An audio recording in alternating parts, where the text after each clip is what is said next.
ஒவ்வொரு நாள் நம்மளுக்கு ஒவ்வொரு சம்பவம் நடக்கிறது வந்து பார்த்திங்கன்னா நம்ம வந்து ஒரு லெசனாக தான் எடுத்துக்கணும். அப்படி தான் நான் எடுத்துக்கிட்டு இன்றைக்கி வரைக்கும் போயிட்டுருக்குறேங்க. எனக்கு வந்து இவ்வளோ நாளாக எல்லாத்துக்குமே வந்து கொரியர் வந்து தெளிவாக போகணுங்கிறதுல மட்டும்தான் நான் கொரியர் தெளிவாக போகணும், செடி தெளிவாக போகணுங்கிறதுல மட்டும்தான் நான் குறிக்கோளாக இருந்தேன். அதனால் பார்த்திங்கன்னா எனக்கு இன்றைக்கி இந்த பில்லில் மட்டும் ஒவ்வொன்றுலேயும் இது இப்போ நான் காட்டிகிட்டு இருக்கிற ஒவ்வொரு பில்லுலேயும் எனக்கு வந்து லாஸு. அந்த கொரியர் வந்து பில் வந்து அதிகமானது. நீங்கள் கட்டின அமௌண்ட்டை விட எனக்கு 50 ரூபா 20 ரூபா அதிகமாக வந்திருக்கு. அதை சொல்கிறதுக்காக தான் வந்து நான் இந்த வீடியோவே போடுறேன்.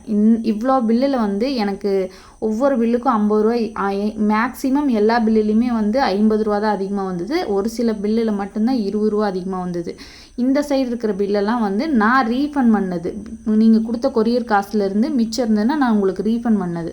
அதனால் வந்து இனிமேல் வந்துங்க நான் வந்து சாயில் லெஸ் தான் போடுவேன். கொரியர் வந்து மண்ணை கம்மி பண்ணி தான் கொரியர் போடுவேன்.